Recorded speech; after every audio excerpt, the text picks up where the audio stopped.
your leadership effectiveness is defined by your followership, right? It's whether others choose to lead, to be led by you.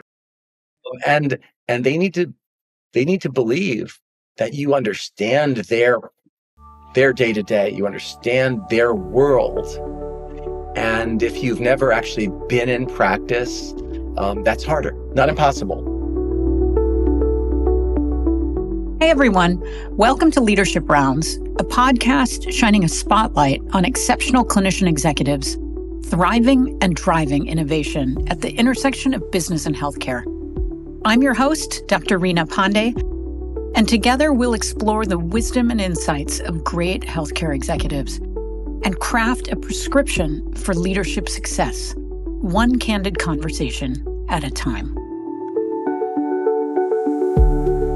Rich, I'm so thrilled to have you joining the podcast. We've known each other for, I want to say, over a decade now, so it's quite fun to have you come and share in this experience and have this conversation with me. As you know, I have been super energized of late in highlighting fabulous clinician executives who've really thrived at the intersection of business on the one hand and clinical care and care delivery on the other. And I think you're a perfect example of someone who has done just that. So was thrilled to have you join me and share a little bit about your experience and to talk about clinician leadership and to share your lessons for all the folks that'll be listening in. So thank you.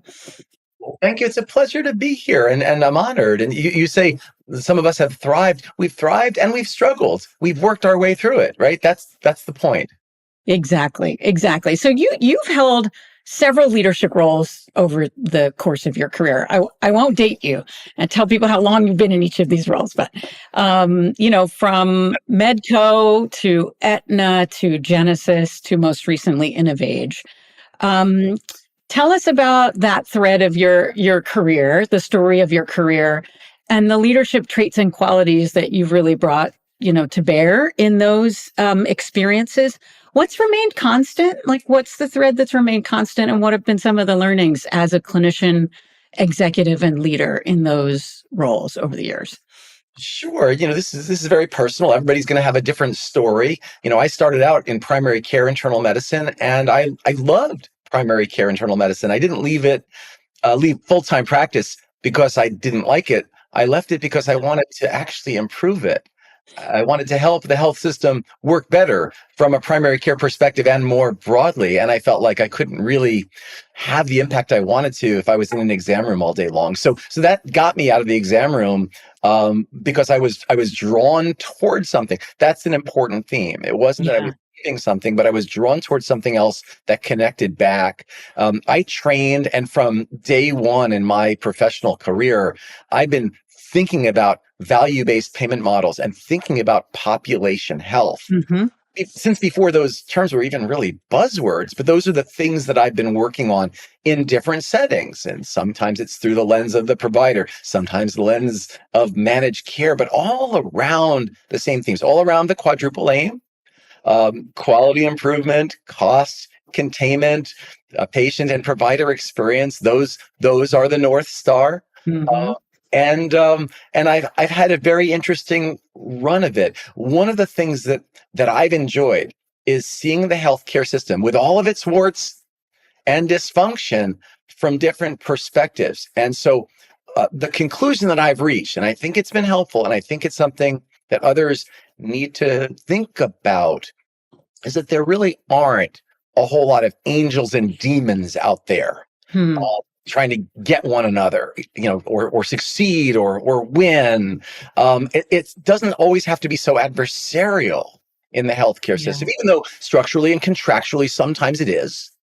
But really, there are good people throughout the healthcare system trying to do good work. And if we just start there with that assumption of positive intent, we can find commonality, and we can kind of raise the tide all over. I love that. I mean, I found that in you as an executive, right, at a venture-backed company, trying to work with a payer. And, you might think that payers can be adversarial, and at times, certainly they can. But to your point, yeah, I mean, I found in you actually a partner with positive intent and trying to do the right thing and bring good care to the membership at Aetna back in the days when we were starting to get more able to programs available to Aetna members. So It's you're a spot great on. example. And I think about my days working at Aetna all the time. I was the same person with the same professional mission as I am on the provider side. Just Mhm. do good work and realizing that that that the unit I was in at Aetna, the unit I had the luxury and the benefit to lead, they were trying to do good work to improve the healthcare system and to improve quality and cost containment and patient and provider experience, just doing it through a different lens than the provider side. Yeah, yeah, for sure. And I certainly, as a practicing clinician in academia before I, leapt over to the entrepreneurial world, had no concept of that. I mean, I think you're right. Like you think of it as we docs sometimes, or clinicians, or frankly, the whole world thinks of it as the good people and the bad people, the angels and the demons. Bad I guys. was so pleasantly surprised to discover good people who had good intentions and were trying to do the right thing, both on the payer side and the employer side. So, again, alongside you, right, we had the opportunity to work with several national account clients, several employer clients, and they're good people trying to do the right thing for the employees that they have responsibility for. So that was interesting. Yep. For sure. Is there one turning point as you went from clinician to executive? Was there some pivotal decision or some inflection point that really shaped the trajectory of your career, leaving clinical care? Or I shouldn't say leaving, because you didn't really leave clinical care. You still practiced as you stepped into the other side of the world. I But did as long as I could. I yeah, hung on. Being a part-time urgent care doc, evenings and weekends, that's what I did. That's not the same as yeah, full-time primary care medicine, but I tried because I did enjoy it. It's who I was. It's who I still am. But I yeah, wasn't able to sustain that on a long-term basis. I wasn't yeah. able to sustain that with the type of full-time national leadership job that required being on the road so much. And so there were a number of inflection points. The biggest Okay. one, it's probably the obvious one. It's Okay. leaving a full-time clinical job and saying, you know what, I went to medical school and I did my residency and it is my identity. Yeah. Now I'm going to change my identity and they're not going to understand. My family isn't going to get it. My friends aren't going to get it. That for those of us who've made that leap, that's really hard. And I think it's important to stay grounded in the notion that we still are who we are. We have the same professional mission. We're not throwing it all away. We're applying those skills and that experience. We're applying it in a different way, and it's just as important in a leadership setting. I thought about how when I was in practice, I had a few thousand patients in my practice, my panel. And Hmm. I was running one particular program around gaps in care and integrated data. I had 13 million patients. That's I wild. thought about it that way. They were Yeah. my patients. Yeah. I was trying to improve their care. Yeah. I love that. So how did you make that mental leap? From just your smaller panel to a panel of millions.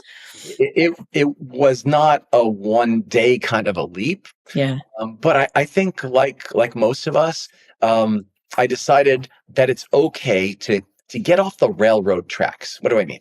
From the time we declare that we're pre-med, Yeah. from high school, right? If not college, Yeah. we're on the tracks towards something. And most of our teachers and our professors and our mentors, they have been on the track. That's why Yeah. there are teachers and mentors, because they're in that traditional mode, the ones we learn from, typically speaking. It's very hard to get off the railroad tracks. The key thing is to talk to others who've done it, find others, like the two of us, Rena, right? Totally. We do Totally. this all the time. And we're giving back. Find others who've done it and know that very rarely are you actually closing a door you can never go back through. Yeah. Keep doors open.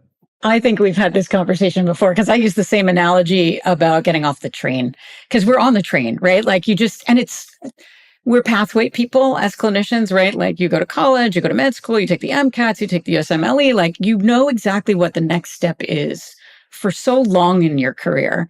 And then it is a scary concept to shift identities. I love your point about identity. like, how do I describe myself? It was easy to say I'm a cardiologist. And then it was like, well, I'm an entrepreneur. I don't know, like what skin am I in now was tough for me to articulate. And I think that getting off the train and having to like take on a new persona can be daunting, but it's okay. It's okay to do it, right? You know what's helpful is to practice the elevator speech. Yeah. Write it down. How are you going to describe it that doesn't make you feel awkward and uncomfortable? Because when you feel that niggly, awkward and uncomfortable feeling, it kind of undermines the decision. And you don't need that. You just need to practice it and get really crisp. And when you feel good about the elevator speech, you feel good about the decision. It reinforces. Right. I've had to do that again now at Oxyan, because the leap from academia to entrepreneurship to executive search, it's just been a couple of different shifts, right? And so my husband and I were going to, a benefit a couple of months ago, and I literally in the car on the way was thinking, okay, like, how am I going to describe this to people who are not going to understand this most recent shift that I made? So it totally resonates. So now, I mean, having made the leap yourself, right? And now having had a quite storied career at all these companies, like, what's the advice you think to give to the next generation of folks, leaders or clinicians who are aiming to be leaders, aiming to be executives, and trying to be successful in the business environment? Yeah, I probably have a few things I'd share. I love it. Lay it on us. I think that people listening are going to want to hear this advice. Like, I don't have all the answers, but a few things sort of come up a lot when I talk to people who are asking about this, thinking, geez, should I make the change, or what about this change? Yeah. I think about work-life balance and this incorrect assumption that an administrative role is not as challenging, doesn't present as many challenges to work-life balance. Certainly being a committed full-time clinician is really hard. Yeah. It's really hard on you, your family, your friends, every clinical profession.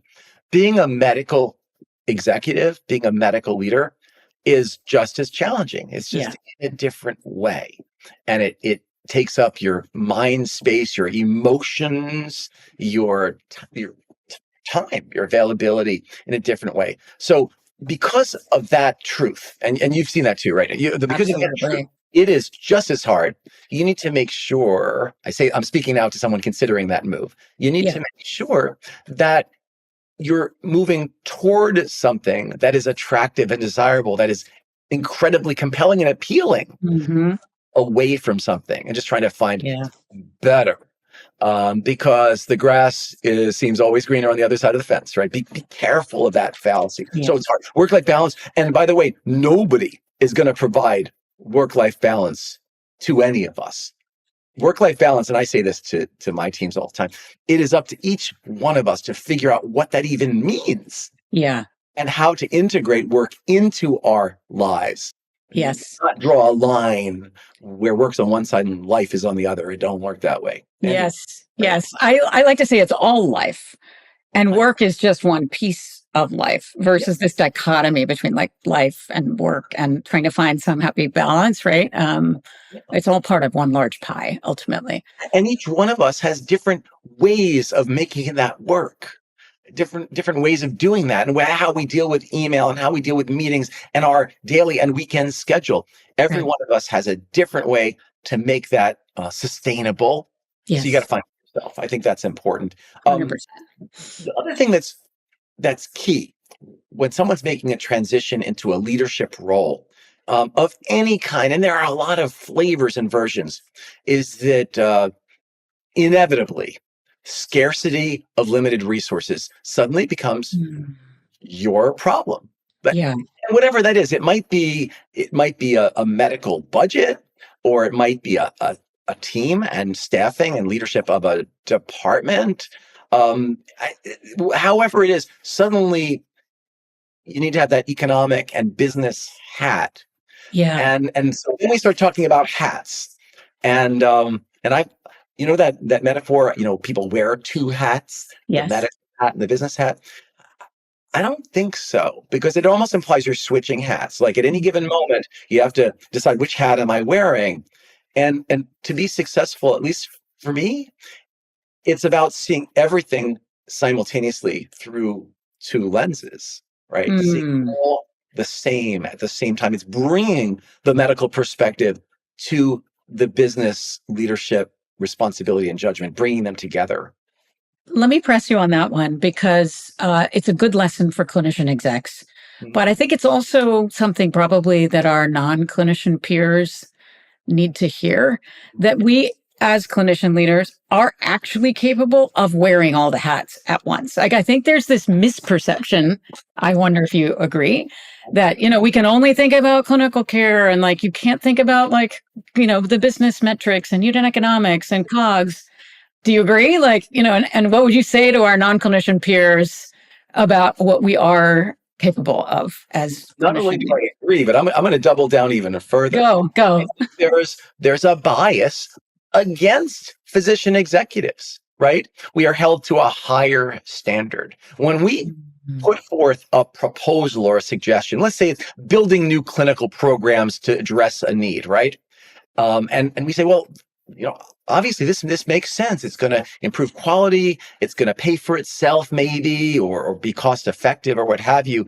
The degree of rigor that I've seen, physicians and other clinical leaders, the degree of rigor that we have to bring to the table to prove that the business case is sound. Yeah. I found it's higher. The bar is higher for us than someone who has no clinical background, where it can be just kind of reasonable assumptions, plausible business judgment, and a savings model. Folks ask us, well, where's the evidence? Right. Whereas, a savings model is sufficient in other cases. I really think the bar is set higher. And then there's certainly a bias and assumption that we don't think about all the aspects of the business when we make suggestions. Yeah. And so what's the solution? The solution is fine. Bring it on, baby. We need to, I love it. We need to be that good. Yeah. One of the business cases that our clinical team did most recently at InnovAge, and it was around improving end-of-life care. Okay. I did not personally do it. I supported it, but it was the medical team and the home health team that worked with me. They put together a business proposal that was the most rigorous I have seen. It was something to be proud of, and that's okay. So when I say, bring it on, that means, okay, we can do that because we really understand. We understand what we're doing. And yes, I love that. Well, on this point, and we've chatted about this before. I want to dig in further here. I do think there are times when clinicians will come to the table with, this is the right thing to do, which is unfortunately insufficient oftentimes in the business environment, right? It is probably if they come with a clinical innovation or solution, it is probably the right thing to do. We need to have, more oversight of our APPs, or we need to have more, we need to, change the clinic infrastructure in some fashion to optimize patient experience, whatever it may be. How do you, what advice do you give to folks who are sort of coming at it from it's the right thing to do lens? Is it sufficient or is it insufficient? Lens, but it comes back to something I said earlier. Resources are limited. Yeah. Even in an organization, budgets are limited. It's like a home budget. Like we don't spend money we don't have unless we decide to take out a loan, and then we're incurring a liability. Right. But same thing. Businesses are the same as your households. Think of it that way. So something may be the right thing to do. Okay. Is it going to require a capital investment? Is it going to require hiring a few people or having some people spend time on that instead of something else? There's that economic concept of an opportunity cost applies all the time. Like, what's it going to require to do what you want to do? And what's the impact going to be on the organization? You got to address it. And if you just address it, that's the key. You say, hey, this is important enough that we should do this instead of that. That's the opportunity cost. Okay. Now we've started thinking like a leader, not just emotionally, but resources are limited. And we need to make the case that our priorities should be the priorities. Yes. And back to writing a business case or making a business case, right? Like, I think you're spot on, right? You have to be able to articulate the business case behind the clinical innovation that you're advocating for, right? And that's your business case to most physician executives who have not done an MBA or really Right. formally, it's a scary term. Folks don't even know what that means. Right. So again, my advice is ask for an example. Like, we're really good. We're good learners, right? Yeah. Show me what you need. I'll figure out how to fit my proposal into that. So just ask. Yeah, yeah. And just to dig in one notch further, even still, as you have been in situations where you've had to advocate for something and build a business case, how have you used your peers, your non-clinician peers around you, right? Like, say, the CFO or your head of operations or whoever it may be. How have you built those relationships and leaned on those relationships? It's such a good question, because one of the things that I think we may absorb in our medical training and our professional lives is this meritocracy Mm, concept. Like, if we're just good and right, well, yeah, that should carry the day. totally. And that is just not how organizations work, even medical organizations, right? You need to build allies and building champions.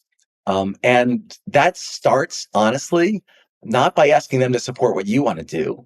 That starts with you supporting what they want to do. Like, constantly seeing where you can help other people be smashingly successful. That helps build your set of allies and champions, who then are more likely to hear you out when you're asking for their support. That's point one. Point two, and again, I was not really good at this earlier in my career, and I still have to remind myself, is, so I'm perfectly honest, it's not intuitive, Yeah. which is, you don't show up to a big meeting and for a big decision with the whole team, and say, here's the brilliance of my suggestion or my department's suggestion. Here's why it makes sense. And then you put your pen down and wait for everyone to just sort of say, yeah, that's just great. It doesn't work that way. You Exactly. have to meet with people beforehand and have pre-meetings Oh my to gosh, completely. orders before you get to the meeting. Isn't that incredibly inefficient? But that's how it works. Yes, I learned that too. And I wouldn't have known that until I got to this side of the world and sat in board meetings. And what I learned, was that we never went into a board meeting without our CEO or other leaders, making sure that every board member was aware of what we were going to discuss. If there were any key decisions to be made, there were pre-meetings. Basically, we knew what the decision was going to be before we walked into that meeting. If we didn't, we were doing it wrong. And I think that's true for, any executive level decisions too, right? And this is Such a great so different from who we are as clinicians. Our job is to get to the right answer as fast as possible. Yeah. That's not the way organizations work. Yeah. Yeah. And we often do it ourselves, right? Like, we look at the primary data, we make the decision. And no, it's very much more team-based approach, and having allyship, which is a wonderful point, and making sure you're bringing people along with you versus sort of, ta-da, here's the answer, is such a wonderful point. So true. So true. So speaking of, like, building relationships, really you've built many teams over the years, right? And had really a legacy of mentorship and career development of other clinician executives. I'm fortunate to know that you've used us, Oxia, not me, but our team, and like filling some of those roles. So I know you have had the experience of hiring and training and developing physician leaders, or clinician leaders. I should use that term more broadly.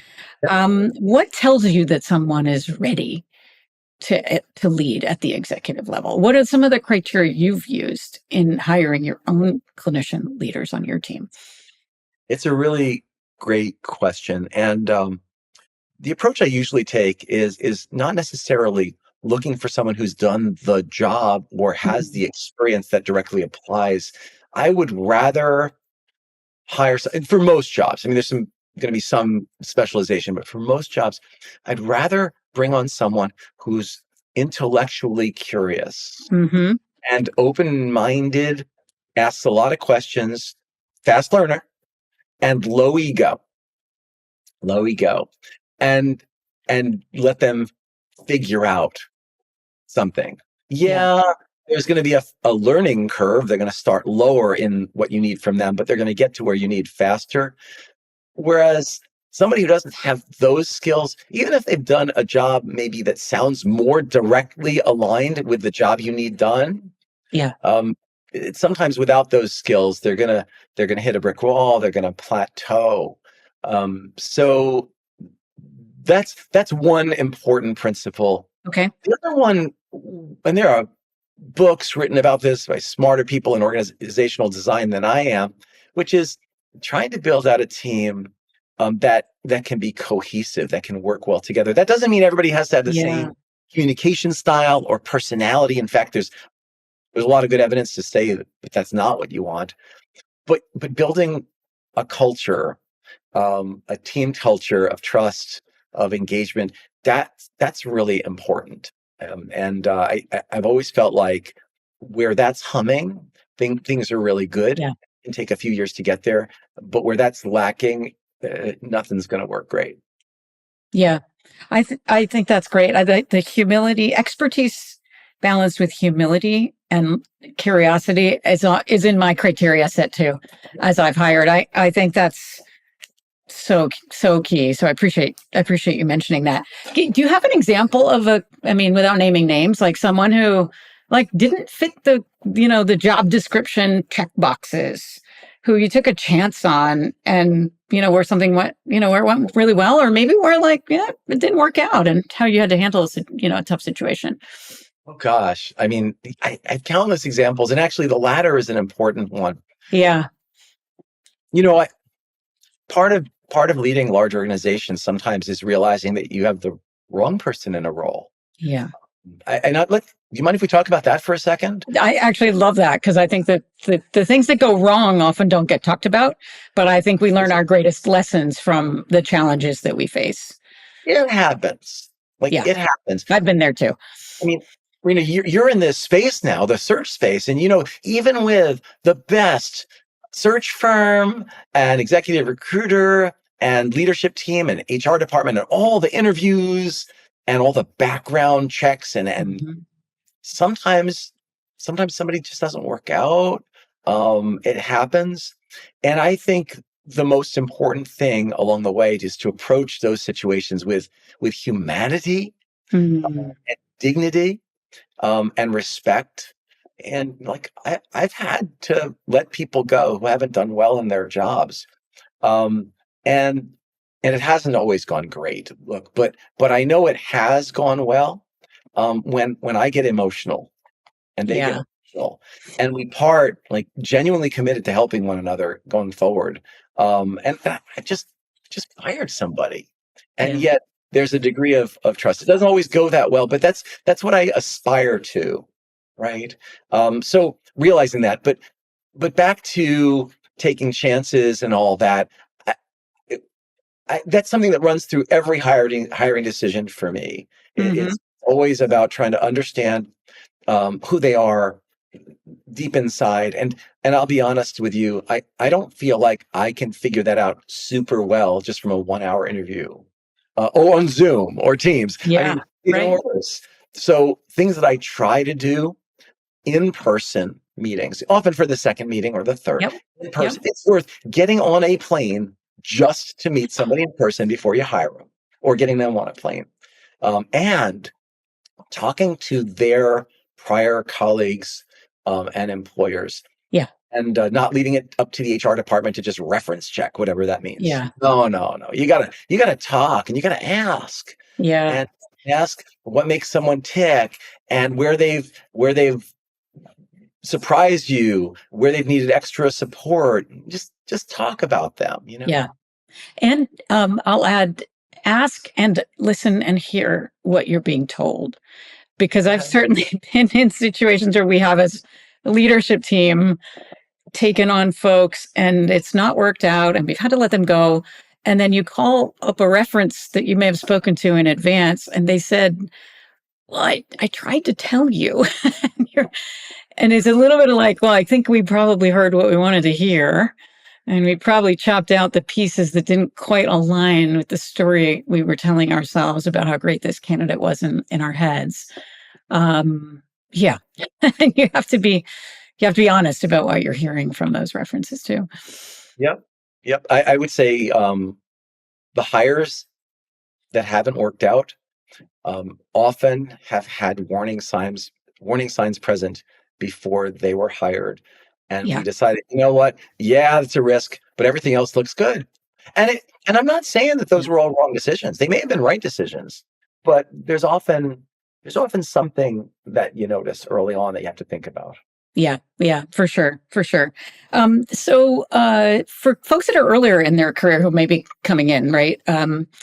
What would you suggest are some good ways to start to get the early career experience as a clinician executive? You probably get the calls like I do of folks that are either trying to make the leap or have made the leap. They're early in their career and are, trying to think about how to learn and grow and develop. What are some good reps for them to be trying to get early in their careers?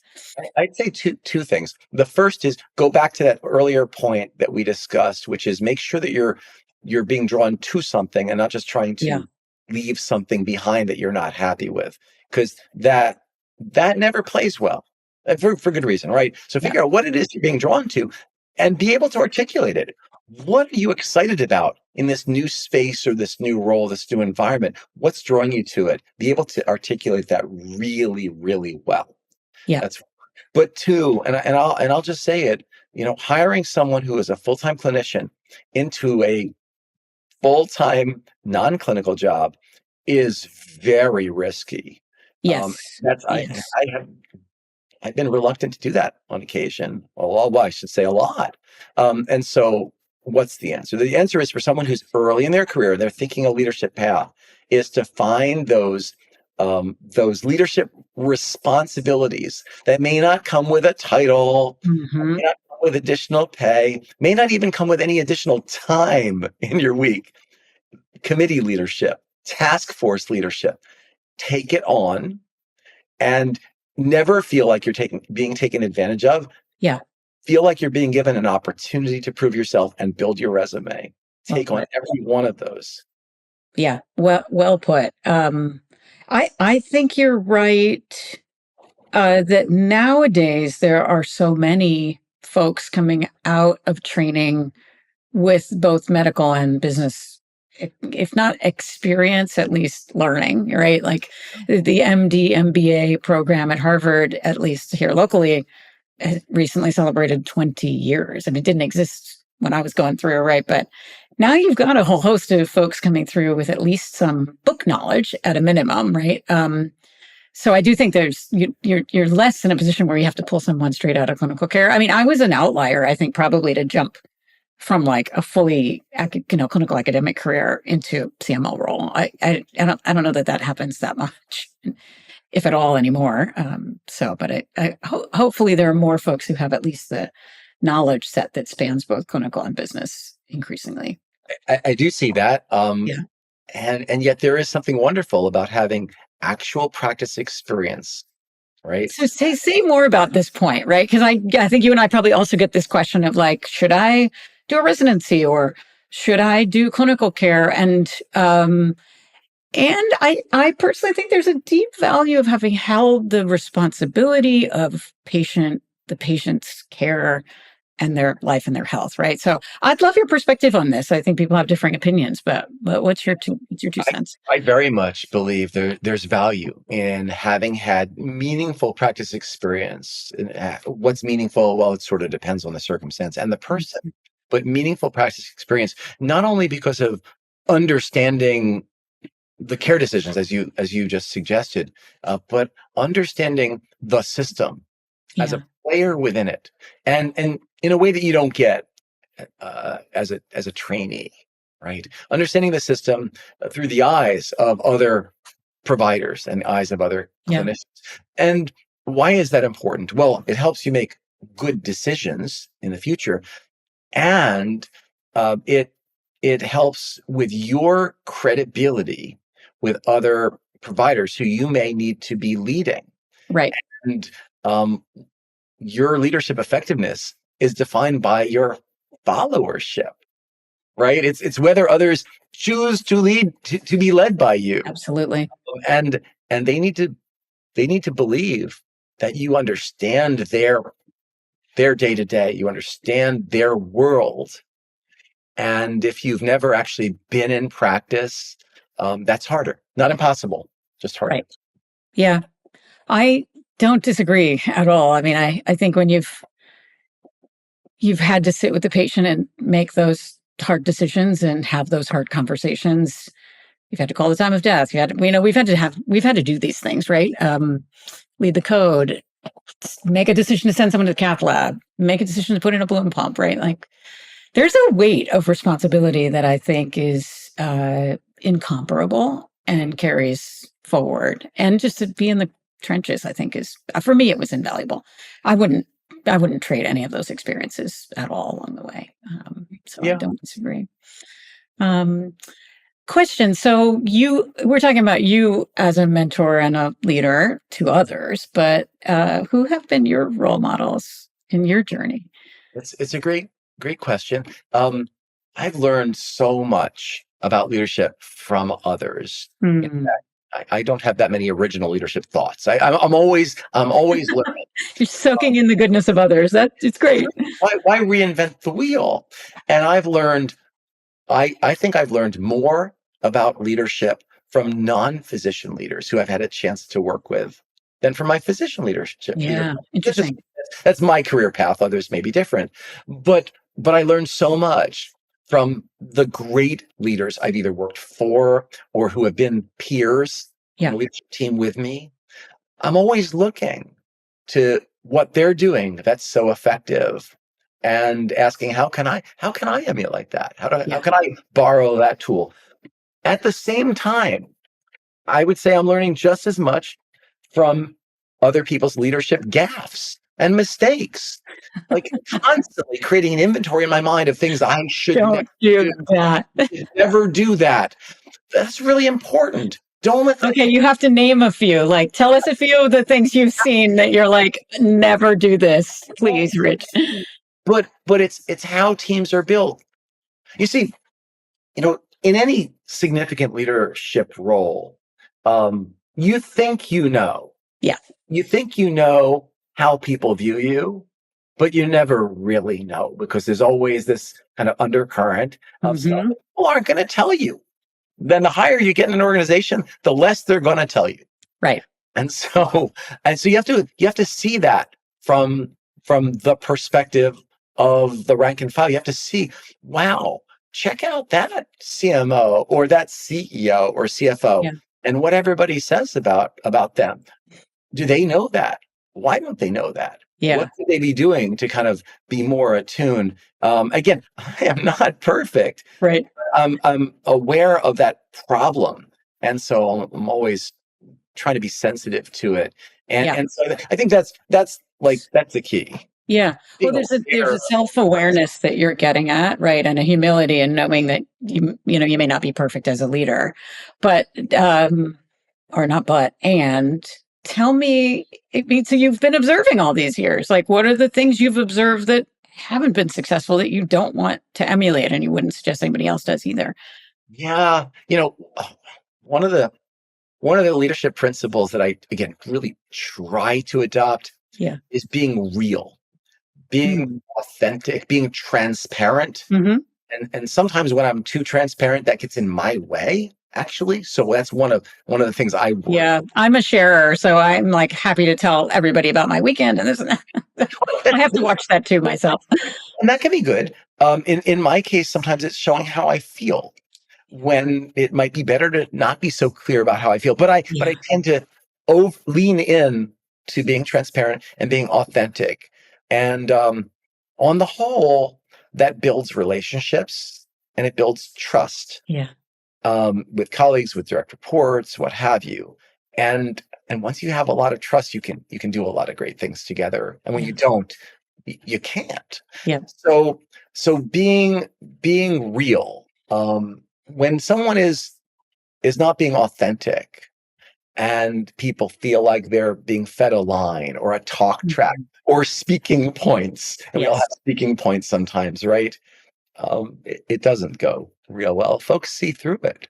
So Absolutely. the less formal we can be and the more authentic we can be, the more honest we can be, the better, right? I agree. I agree. I like to bring my whole self to work. People know, I know what they get with me, right? I think, I mean, that makes me happier too, to not be putting on airs, and it makes me a better person in my role. And I think that's spot on. I like to joke. I have but one setting on my dial, and that's honesty. Like, you're going to get me. Now, in You're gonna get large, me. complex organizations, sometimes that means you got to say to someone, yeah, I hear you, but that's not going to fly. Yeah. Here's why. Right. Or I see it differently, or I agree with you, but I am not going to be able to get that done for you in this time frame. Let me tell you why, but I'm being honest with you. Right. You just got to be straight with folks. And when something's not good, you got to tell them something's not good and why and what we need to do about it. You have to be honest with people. Yeah, for sure.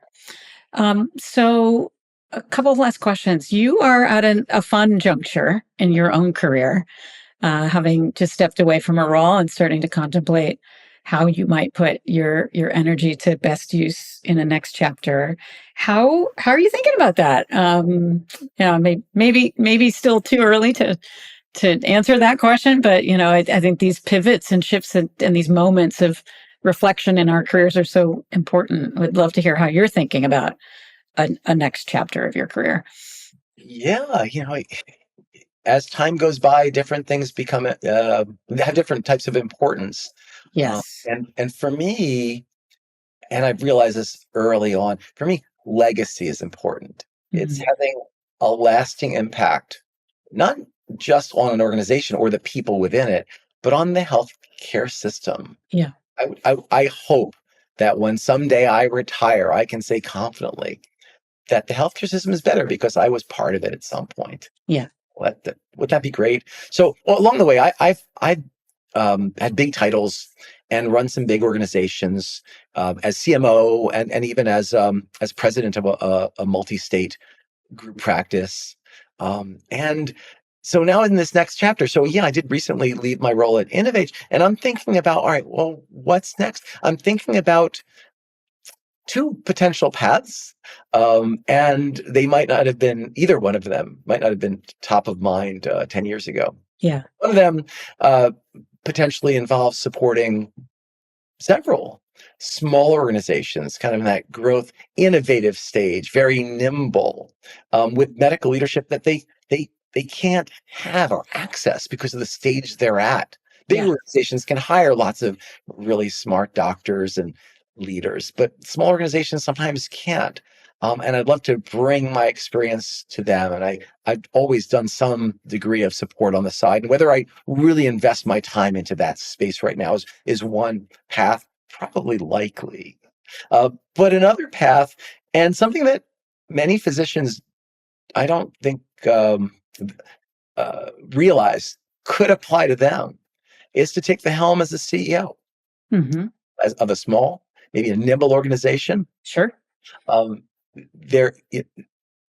There's something called imposter syndrome. You know what it is, Rena, but I'm not sure. Everybody listening or watching us know what imposter syndrome is. It's us questioning ourselves and questioning, wow, do I really have that? Could I really do that? Can I really do that? And we all have that to some degree. We should. Yeah. Right? Because none of us really have all the answers. And so we should question, do we have the chops? But if we take a step back and ask, well, if not us, then who? Right. Like, who has all the answers? Nobody does, right? I could see you doing any or a combination of those things, right? And I think the physician leader, clinician leader as CEO, I now know many clinician executives in the CEO seat or the founder's role, right? And in fact, internally at Oxyan, it's been such a treat to see the team come to me and say, we've got the CEO search. We'd love to put a clinician executive on the candidates slate. Would that have happened 5-10 years ago as much as it's happening now? I don't think so, but the world has turned, right? And I think it's so cool to see the biases start to fade, not go away completely, but the appreciation that being able to hold both the clinical lens and the business acumen in one human can be really impactful in that leadership seat. So I think we'll continue to see more and more of that, and it'll be fun to see where you land up. Back to setting a higher bar. Like, okay, set a higher bar, bring it Right. on. Right? Right, exactly. Wrapping up a little bit here, is there some key like tenet or some pearl of wisdom that I haven't asked you to share that you want to make sure you get a chance to share? Yes. I thought about our discussion, and one of the things that I've had to learn, and I see as a key to success, where Okay. people who do this well, it just clears the way for them, and people who struggle with this don't. It's that physicians, perhaps more than anyone else in the leadership suite, if you will, C-suite especially, need to be multilingual. Mm, We need to get really good at speaking all those other languages, the language of the board and the CEO, the language of the CFO, language of business development and sales, language of compliance, legal. They all speak different languages, but somehow it just sort of flows better when we jump into the room and start talking. We bring so much expertise and so much education, and yet we don't often speak their language, and maybe we assume that they're going to speak ours. And we have to speak theirs. That's how yeah. we build the credibility, and that's how we have an even greater impact. And it's not just the words we use; it's how we present things, how we say things. One of the physician leaders who I had a chance to work with most recently, I mean, someone who I just so value, incredibly skilled, but that person, his bias, like so many of us, was to be extremely thorough in his written and verbal communication. Essentially, to go through all the potential questions and answer them all in one beautifully tied up package. Isn't that what we're trained to do? Yes, exactly. Like, here's the chief complaint. Here's the whole history, present, illness, their entire past medical history, right? There we go. All right. A better approach. And what I've learned, a better approach in a business setting is to have your punchline and maybe a couple of points to support it, and then stop. And let folks ask the questions or present the challenges and draw out all the wisdom you have and are ready to share to answer all those other questions. But don't put it all out there all at once. It's overwhelming. It's hard for people to absorb, digest. Yeah. That's an example of a really important pearl in the business setting. Yeah. I love that. It's a really good ending point. I so appreciate you joining for this conversation. I mean, you and I, like I said at the outset, have known each other. I think we met in the fall. I know we met in the fall of 2013. That's right. At a conference down in DC, and we have stayed partners and friends and colleagues in some ways for many, many years. So I've learned from you, and I wouldn't be where I am without your contribution to my career and able to success and all of it. So, well, Rena, can I also add, gratitude. You just made another really important point, which is curate and maintain your network. Oh, so true. Oh, so important. True. We don't know that intuitively as doctors early on in our careers. But relationships have been central to my personal and career success, right? I think you're spot on. To your point, like I've learned more from other people, right? Than you can go to the books for only so many things, but I've learned from the people around me, and I've been grateful for those relationships. I like to say the arc of relationships is long. This is a wonderful example of that truth, that it all comes around in the end. So, Rich, I mean, it's been such a pleasure having you as a friend, having you on this, and sharing your lessons from major companies, from Aetna to, publicly owned and privately held by private equity companies. I mean, you've held these huge seats, and to bring your wisdom to share to others. I am grateful that you were able to join me today. I'm so glad. I hope this is helpful. And I wish everyone the best of luck, because I really think that it's up to us. It's up to us to be successful in all of these leadership roles. That's how the healthcare system is going to get fixed. Right. Absolutely. Absolutely. We need more great clinician voices at the table to be able to drive some of the change, or a lot of the change that I think you and I both agree is needed. So thanks. I appreciate it. Have a great day. Thanks for listening to another episode of Leadership Rounds, where clinician executives share wisdom and insights on what it means to be an exceptional leader in healthcare. If you enjoyed today's discussion, please subscribe, comment, and share with your friends and fellow leaders in healthcare. Join us next time for another dose of leadership wisdom. Until then, I'm Dr. Reena Pandey. Thanks for listening.